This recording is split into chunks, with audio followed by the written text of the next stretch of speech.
this is going to be a really demanding game for the Bruno. We talked about the carry and the difficulties it would have against those picks. Bruno even more so. Yeah. So, Rian, now is your time to shine, to show off that you have gotten so much better since MWI 2024. You've improved over the years. GXP on the swing back, they have an EXP, I think. Oh, with the Alice. I think they also picked up the Alice later on, because I think they were thinking maybe a Yu Zhang might pop up in the EXP lane. They're not going to be a lane matchup, but they did show it. Oh, they go for the Arlot instead. And it's really good. I like the Arlot here with the Akai, with the Atlas, with even the Farsa. Everybody can really proc that Vengeance. So comes down to how they'll play it. It is all about execution. It's Galaxy Phoenix versus Na'Vi. One team has been in the championship circle before, the other a dark horse looking to make history, surprise everybody, and make it to the grand finals. Who is truly ready to rise above? It's Galaxy Phoenix versus Na'Vi. It's the knockout stage semifinals. Who's moving forward? Who's dropping down? Brigida Gideon, let's find out. Thank you so much, Reflections. Here today, MWI is going to continue in the semifinals, is not going to disappoint here. We're kicking off this best of 5 immediately right from the get-go as we head on into the Land of Dawn to show you who is going to be the best. Both competitors have been set up perfectly by our studio, Brigida. And I don't know about you, but I was leaning over to GXP with their performance, and I know you're leaning into Na'Vi, but one of these teams are going to go home. I really want to say I'm leaning into Na'Vi, but based on the performance that GXP has been showing us, I'm just pretty sure that this is going to be a tough task for them to overcome, to make it back into the grand finals. We're taking a quick look at the emblems right now. Definitely, I have my eyes on the Farsa since we don't see it a lot, but this is looking like a very aggressive type, because even based on the flight paths that Sophia's been showing us on the Farsa, there are just times where she plays it so aggressively, and that's nice to see. Personally, for me, it's really nice to actually see Farsa kind of come back into the meta. Yes, she has the relevant damage, but it's that range that makes the marksman's lives difficult. So far, Rian and Winnie are going to have a very difficult game here overall. Remar put it the best, right? It's going to be so mechanically demanding, and also taking Master Assassin as part of the emblem set really goes to show that Rian, from beginning to end, wants to dominate. Yep, and this is going to be such an interesting take too in the team fights, because they're all on Purifies apart from Keishi. So you know how difficult it is going to be because of how overwhelming the crowd control GXP actually had. And that's actually the thing I wanted to talk about, right? When we're talking about ups and downs, pros and cons, Na'Vi for Purify sounds like a great idea. Who is going to be the one who engages? And I think they've only got one real answer for those long engages. But first, as we see level 4 about to start, I want to see whether or not Keishi, can they back her up? Because you're going to need not Aya and Nami to join in on those engagements if they want to play the push and pull. Yep. Because I think even the panel mentioned how extended team fights would be the go-to for Na'Vi. But GXP, would they even allow that? Would they even fight back? They tried to steal away that orange camp, but they don't actually take it away from Fa. Doesn't have the red key though, but Na'Vi are still gonna get in this fight. That's the heavy spin. Keishi secures the objective already. There goes the better airstrike as well. Not Ayanami, not looking good. Gets brought back with the final slash, but is still alive. Sophia says no though. Fa right now looking like the next target, and she goes down in the hands of Mirai. Lemma trying to go for the stun, but is not enough to save Fa. And it seems like Na'Vi have somewhat equalized the kills in terms of that fight. So close, yet so far. Sophia finds the first trade, can't get the second, keep them in the profit zone. Right now, we're back to the neutral state, 1-1 with a slight goal lead on Na'Vi, and that's exactly what we were expecting, especially since GXP are the ones, hey, we have to be reliant. We have to depend on our big wombo combos. Na'Vi, yes, they've got combos, but they can kind of fight forever and ever and ever. Yep, we were asking if GXP were willing to take that on, because it seemed like they were very ultra-reliant. They had to really wait for those setups, those timings. But Na'Vi, even before the objective, really tried to force a reaction out of them just by visiting that orange jungle cap. So now, we see the rotations from GXP, but Na'Vi, I think the way they've been managing their sides, they won't fall into any traps that GXP will be setting up anytime soon. Well, not yet, at least, because so far, I think GXP has also understood, you know what? As much as we want to be the aggressors, technically, if we absorb the damage, especially from Kenshi and not Ayanami, that means Sophia can get a free feathered airstrike. And if that first interaction, first fight of this game looked like that to a one-to-one trade before Sophia has items, I can't imagine once we start getting into the 8 minutes, the 11 minutes, when she's going to one-shot some of these targets. Which is exactly the time you expect Rian to also join, right? And just pray, just yeah, please. And just hope that it doesn't land on her. Because that's going to be, I think, the biggest problem if Na'Vi decides to switch up their playstyle a bit and decide to play around just creating space for Rian to either find the objectives and the targets. Because really, honestly speaking, I think it's just Rian who could pull off all these structured takedowns at this point, looking at their lineup. I think it's really difficult as well to deal with not only the Akai, but the Atlas, because you're thinking, all right, at least with Akai, you can buffer the flicker to kind of get out of awkward scenarios. But unfortunately, with the Atlas, it kind of gives you that guarantee, so now you don't have a choice of battle spell options. But we see the fight now starting to progress, and final slashes, golden hour is out! And the feathered airstrike too, as Keiichi secures the second objective of the game. But look at how the heavy spin and the fatal links have been used at the same time. Pinning down two, but the follow-up doesn't seem to be there. GXP are just trying to run away, but Fa doesn't find that route. That's exactly what Na'Vi wants to do. Break them apart. Make sure that they don't have the key components to this wombo combo all in the right spaces. That's why you're seeing, hey, trying to get the final slash Adling, but most important, the golden hour doesn't necessarily have to land. It needs to influence position as the gank onto Ling commences. Honestly, because even Lemma, I think, wanted to go for the backlines, but that golden hour meant so much. Ling up against two really tanky members. Can she actually handle this? There goes the stun from the feathered airstrike, but Keiichi might go for the chase. Doesn't care about the feathered airstrike. Fortunately, dodges the throne of ruin. Yeah, really unfortunate there. But hey, you know, Alice without that flicker can't make those big plays just yet. But here comes the re-engagement from Ayanami's side. So far, Sophia has been doing some phenomenal damage in the early stages of the game. But look at the mid. She's been stuck up here for a while. Somebody needs to cover that. And Lemma has been struggling so far to just actually get those targets or even just be a bully overall as the Atlas, because Mirai has been phenomenal as well. I think this is what you expect when the Marcel is open, which makes it really annoying at this point. And surprising to see, actually the first turret down bot has been already taken down, so this might allow Na'Vi to move a bit more around the map. No! But not when casualties like that take place. And look, the casualties are going to keep on coming here. They even drop... Oh, they pull it back with a fatal links outside of the golden hour to ensure the kill too. What an insane run, because with 10 seconds left on the clock, the turtle is going to show up. And right now, if Keiichi can steal it, that's great, but I don't think this is a contestable scenario anymore. Just as we were talking about how they could move a bit more around the map, GXP were the ones first to move and anticipate that rotation and switch from Rian as well as not Ayanami. What better way to set up for this upcoming objective, but Keiichi as well will be nearby. Oh, the Purifies are already out for Mirai alongside of Rian, and now they're going to 5v5 once more. All right. Not Ayanami trying to zone. We don't see the setup come in from GXP just yet.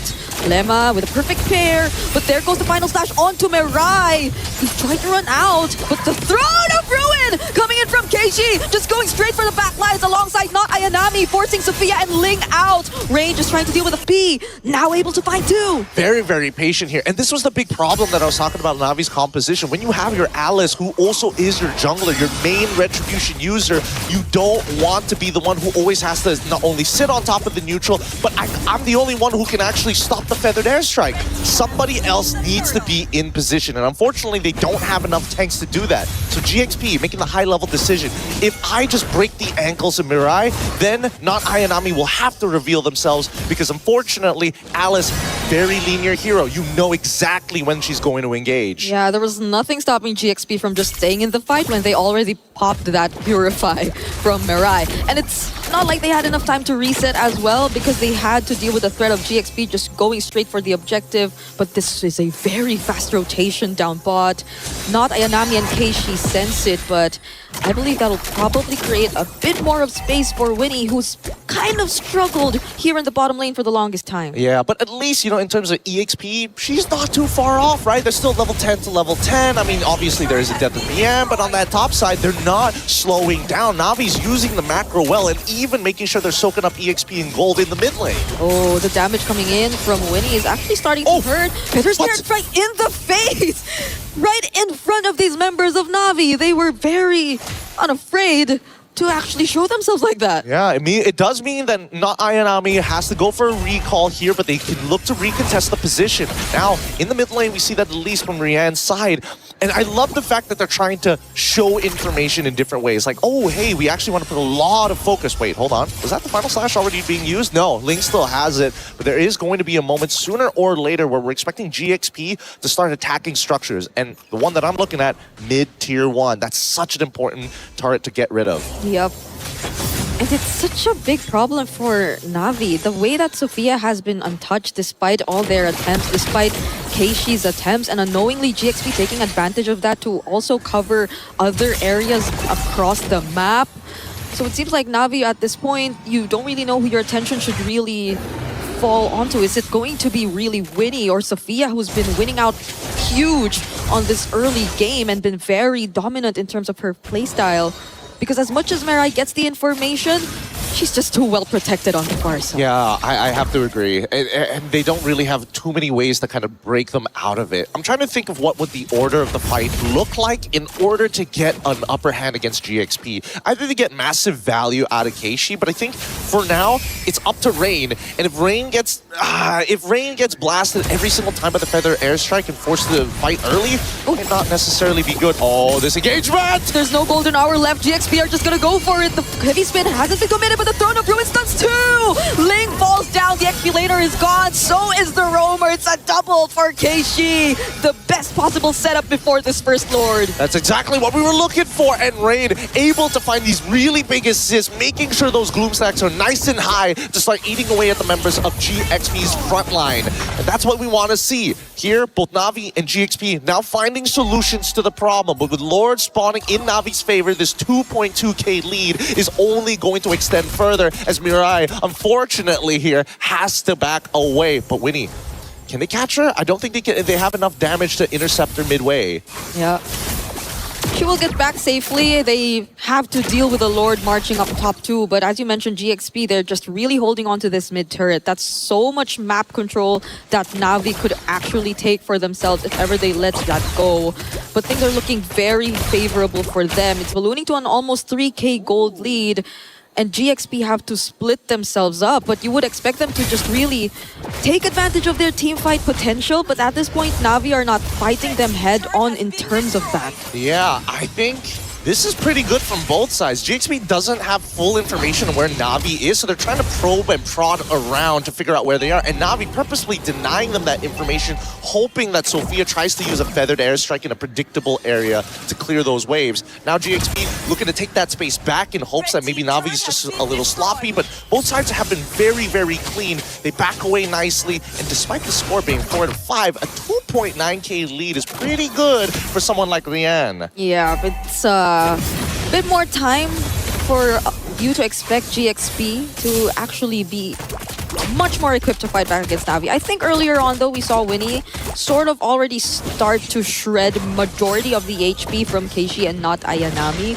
But the thing is, they don't really have enough time over to Winnie to just deal with these targets one by one. If she ever does go in with a blazing duet, she has to be sure that it's perfect. But Navi are the first ones to go in. The heavy spin catches Mirai though. There goes a vengeance coming in from Ling. They try to take them out one by one, but Keishi, does she go in with her response? Another final slash coming in. They drag Keishi back under the turret, but it's actually Mirai who finds, or who is the target. Yep, and this costed them a lot of battle spells. This isn't over just yet because Fa's going to be the next one to fall down here with not much of an issue overall.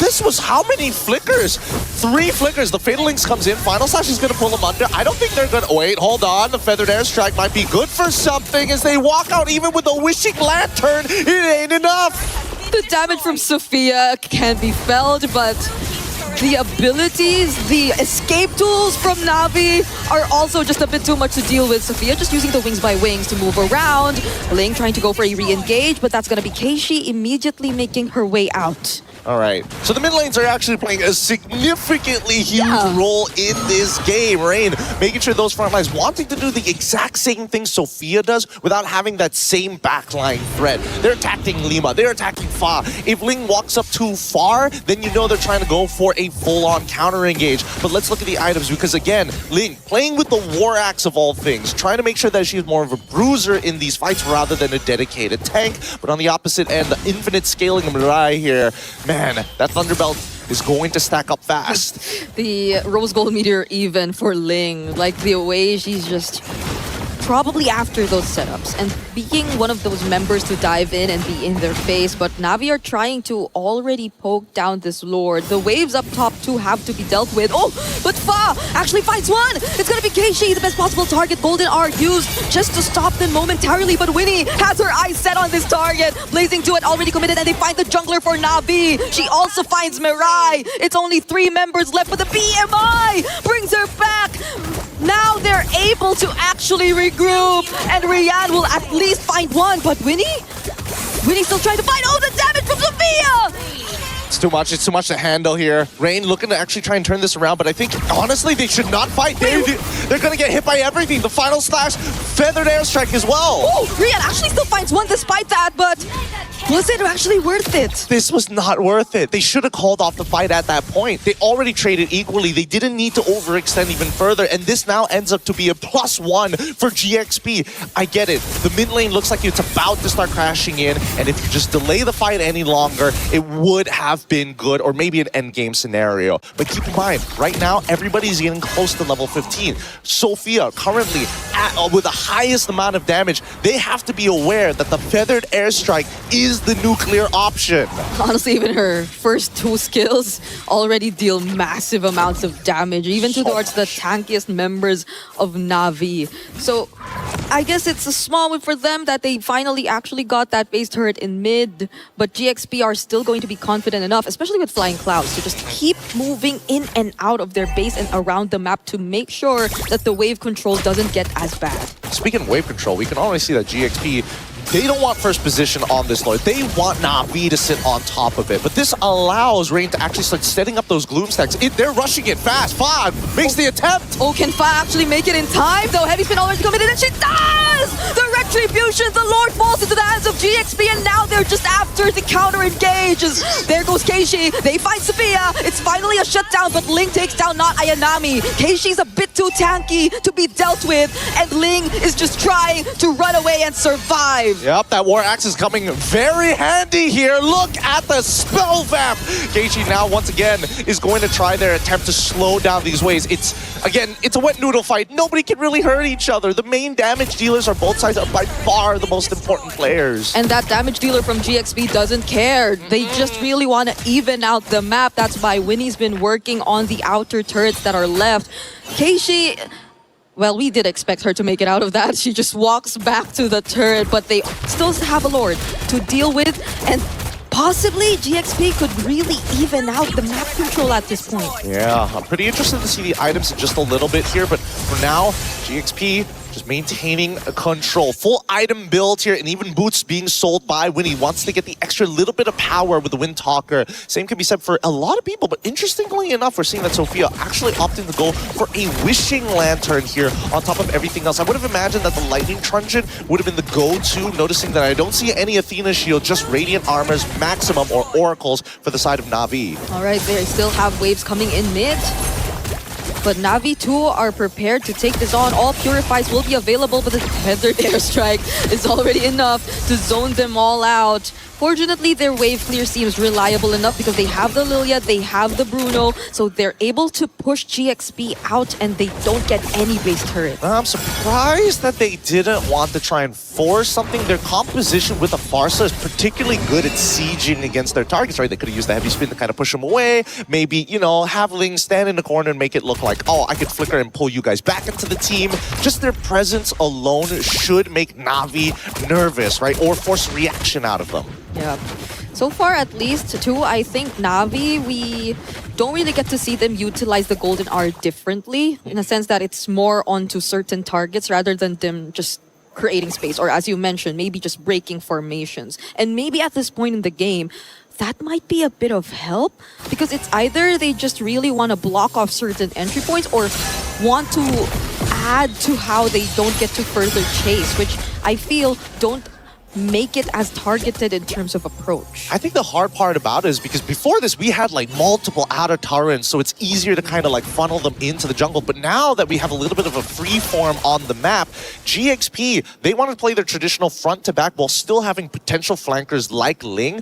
Na'Vi, on the other hand, I'm not so sure, because Mirai's position is very flexible overall. Yeah. They don't have a dedicated anchor, and I think the closest we can get to that quote-unquote dedicated anchor is Rian, because even with the black shoes, where are they going to end up? Right next to Rian. Yeah. So we're setting up for this next objective, and I believe this is an evolved horde. Can't believe we're almost 20 minutes in. Hey, these girls, they don't want to lose just yet. They want to show the best possible performance in a best of 5. You have to, especially as you're already in the semi-finals. So we'll see how they deal with this. Waves definitely have to take priority first, especially in the far lane. But Keishi and Rian, I think they will be trying to start things off a bit. They do get a bit of vision for not. They're forcing. Is that why they're forcing everything now? But Fa is starting to feel a brunt of the damage. Gets caught in the golden R, but gets to walk away! Mirai now has to purify out, but Keishi as well as everybody else are trying to go in. They finally find Fa, one of the best possible targets, and look at not Ayanami dealing with Sophia as Rian and the rest of Na'Vi just clear out the front lines one by one. Oh no, they missed out the opportunity. They forced it a little too hard, and now Ling will try her. Will she use the vengeance of the Lord? Sophia repositioning out, but Rian has 2 minions by her side. Keishi will be here too. Immortality already popped. No way. Mirai goes down. They don't want to risk it. Oh no, she just used her cooldowns. The next wave is already here. It's too late. And now it's Na'Vi taking game number 1 after 20 minutes of back and forths. Man, this was a high-level game. Both sides really taking everything into account, from movements to body language to, most importantly, I think that they need to start memorizing Purify timers, how long they actually are. Even if there are 3 seconds left on that cooldown, you can still force that fight. It's moments like these where the lines get thinner and the level of execution must be high.